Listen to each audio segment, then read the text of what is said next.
Imagine waking up to headlines splashed across every screen and newspaper. Coca Cola halts U.S. operations.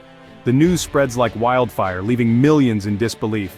For generations, Coca Cola has been more than just a beverage. It's been a symbol of American culture, a staple at family gatherings, ball games, and celebrations. Now, overnight, it's gone. It sounds like a joke, a wild rumor, but in 2025, the unthinkable happens. The iconic brand pulls out of America, leaving shelves empty and hearts heavy. The familiar red and white logo vanishes from stores, vending machines, and restaurants, creating a void that's felt in every corner of the country. The shock isn't just about losing a beloved drink, it's about the ripple effects, thousands of jobs lost overnight, disrupted supply chains stretching from coast to coast, and a devastating blow to American business confidence. Communities that depended on Coca-Cola factories are left reeling, facing uncertain futures. The cause? Not a new recipe, not a scandal, but tariffs. Specifically, a relentless trade war that began years earlier and escalated beyond anyone's expectations. What started as a political maneuver to protect American industries soon spiraled out of control. The strategy, once hailed as bold, quickly turned chaotic, ensnaring even the biggest players in the market. Costs soared, uncertainty grew, and the very industries meant to be protected found themselves under siege. Coca-Cola's exit is more than a business move. It's a wake-up call, a stark reminder of the real cost of economic nationalism. The loss is personal for many, workers, families, and loyal customers alike. Suddenly everyone's asking the same question: how did tariffs designed to help America end up driving out one of its most iconic champions? The debate rages in homes, on news panels, and across social media. The answer lies in the cold, hard logic of global corporations. When costs skyrocket and supply chains tangle, even the most American brands must choose survival over loyalty. The world watches as Coca-Cola, a symbol of Americana, is forced to make an impossible choice. The fallout is immediate: panic buying, finger-pointing, and a hard look at policies that backfired. The stock market trembles and protests erupt as people demand answers and accountability. The message to the world is clear: doing business in America just got a lot riskier. International partners reconsider their investments, and uncertainty clouds the future of American commerce.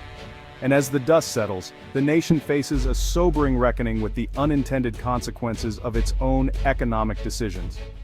The story of Coca-Cola's exit becomes a cautionary tale, echoing through boardrooms and households alike, as America grapples with what it has lost, and what it must learn. So, what's a tariff? It's a word you hear tossed around in the news, but what does it really mean for the things we use every day? A tariff is essentially a tax placed on goods coming into a country from abroad. The idea is to make imported products more expensive so that local industries, like American manufacturers, can compete more easily and hopefully thrive. In this story, the villain isn't a person, but a policy: the aluminum tariff. It was introduced with the intention of giving U.S. metal producers a much-needed boost, making their products more attractive compared to foreign alternatives. But the economy is a lot like a Jenga tower. Every piece is connected. Pull out one block, like changing the price of a key material, and the whole structure starts to wobble, sometimes in ways no one expects. For companies like Coca-Cola, aluminum isn't just a raw material, it's the very thing that holds their product. Billions of cans are needed every year to keep up with demand, making aluminum a lifeline for the beverage industry. When tariffs hit, the cost of aluminum cans shot up almost overnight. It was like suddenly taxing a bakery's flour. The essential ingredient became much more expensive, and that cost had to go somewhere. At first, big companies saw it as a nuisance, something they could manage. But trade wars have a way of escalating quickly, turning minor headaches into major problems. Other countries didn't just sit back. They retaliated, placing their own tariffs on American goods. What started as a simple tax became a global economic battle, with each side raising the stakes. Suddenly, the humble aluminum can was no longer just packaging. It became a symbol of this international conflict, caught between political ambitions and the realities of global supply chains. Companies faced tough choices. Should they absorb the higher costs and risk lower profits, raise prices and risk losing customers, or completely overhaul their operations to adapt? For Coca-Cola, the can itself became a liability. No longer just a simple container, but a source of financial stress and strategic headaches. The result? A chain reaction that threatened not just profits but jobs, suppliers, and the stability of entire markets. The effects rippled outward, touching communities and workers far beyond the factory floor. What seemed like a small policy tweak set off a crisis with far-reaching consequences, shaking confidence in industries and economies around the world. The aluminum can, once an everyday object, was now at the very heart of a trade war, its fate tied to the push and pull of global politics and economic power. With the cost of aluminum steadily rising due to new tariffs and global supply chain pressures, Coca Cola found itself at a crossroads. The iconic red can, a symbol recognized around the world, was suddenly becoming a financial liability. At first, the company tried to weather the storm, absorbing the extra costs and hoping for relief. But as the months dragged on and tariffs remained in place, the financial strain became impossible to ignore. Profits shrank, and tough decisions loomed. Their solution was drastic but effective: shift production from aluminum cans to plastic bottles, which weren't subject to the same tariffs. This pivot allowed them to maintain competitive pricing and keep products on shelves. From a business perspective, it made sense. Plastic was not only cheaper, but the bottling lines could be quickly retooled, minimizing downtime and keeping workers employed. The transition seemed like a win, at least on paper, but this decision came with a hidden cost. Aluminum is one of the most recyclable materials on the planet, able to be reused endlessly without losing quality. Recycling aluminum saves energy and reduces waste. Plastic, on the other hand, is a pollution nightmare. Most plastic bottles end up in landfills, rivers, and oceans, where they can persist for centuries, harming wildlife and ecosystems. Coca-Cola's pivot was widely criticized as a step backward for sustainability. The company was accused of trading an economic problem for an ecological disaster, prioritizing short-term survival over long-term responsibility. The backlash was swift. Consumers voiced their anger, environmental groups staged protests, and social media buzzed with criticism. The company's reputation for corporate responsibility took a hit. The tariffs forced Coca-Cola, and many other companies, to choose between financial stability and environmental values. It was a dilemma with no easy answers. This wasn't just about packaging, it was about the kind of future we want to build. One where economic policy and environmental stewardship go hand in hand, or one where short-term fixes create long-term problems. The unintended consequence was clear: a corporate strategy that may have saved money, but made the planet pay the price. Plastic waste surged, and the environmental toll mounted. Tariffs meant to protect American jobs and industries ended up fueling a plastic pandemic, with consequences that stretched far beyond the factory floor. The lesson is unmistakable.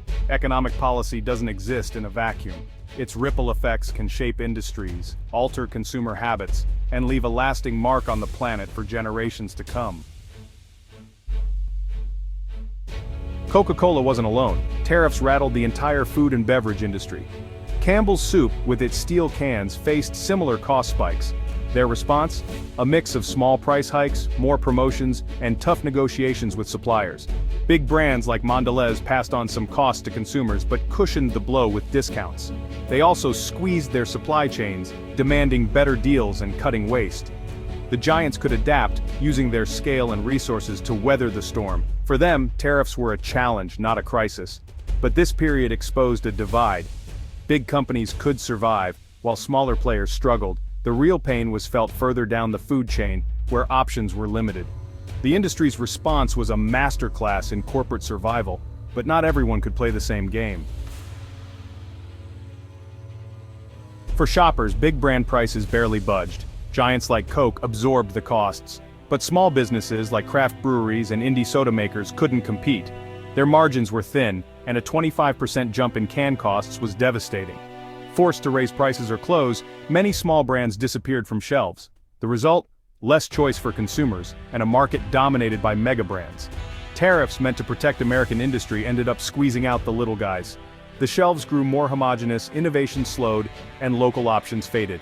The hidden cost wasn't higher prices, but the loss of diversity and competition. Big brands played the long game, small businesses paid the price. The market consolidated and consumers lost out on variety. The trade war picked winners and losers, and the winners were already on top. The vibrant marketplace became a casualty of protectionist policy. Tariffs on materials like aluminum were just the beginning. The real threat came from international retaliation. Other countries hit back, targeting iconic American exports. American farmers and food producers were suddenly on the front lines facing steep tariffs abroad. Products like soybeans, pork, and whiskey became more expensive overseas, sales plummeted, and warehouses filled with unsold goods. Rural America felt the shock. Prices collapsed, livelihoods were threatened. The very people tariffs aimed to protect were now suffering most. For companies like Coca Cola, the risk wasn't just higher costs at home, but a hostile global market. Retaliation and boycotts threatened their international business. The trade war had gone global, and American exports were under siege. The shift from aluminum to plastic wasn't just a business move, it was an environmental setback. Aluminum cans are recycling champions. Plastic bottles are pollution machines. Tariffs made plastic the cheaper option, undoing years of progress against single-use plastics. The policy created a perverse incentive: save money, pollute more. Economic wisdom and environmental wisdom were suddenly at odds. Without strong regulation, companies followed the money, not the planet. The result? More plastic waste, more damage to oceans and ecosystems. Trade policy, meant to protect jobs, ended up harming the environment on a global scale. The chaos in the beverage aisle was part of a bigger story: America's new era of trade wars. The same protectionist logic hit electric vehicles with massive tariffs on Chinese EVs and batteries. The goal: shield US industries and build domestic supply chains. But the result was more volatility. Costs soared, and global retaliation loomed. The trade landscape became a battlefield, with companies caught in the crossfire. For global brands, unpredictability was the new normal. The Coca Cola saga was just one example of how trade wars ripple across industries. The EV conflict showed that no sector was immune. In this fragmented world, even the biggest companies had to rethink their future. Coca-Cola's hypothetical exit is a warning for our times. Globalization's era is over. Economic nationalism and trade wars are the new reality. Companies must adapt, shortening supply chains and bracing for higher costs. The trade-offs are stark: cheaper goods or protected industries, profits or sustainability. Policies meant to help can backfire, with unintended consequences for business, consumers, and the planet. The future demands smarter, more holistic policymaking. There are no easy answers, only tough choices that will shape our economy and environment for decades. The story of Coca-Cola is a parable for a world where every decision has a global impact.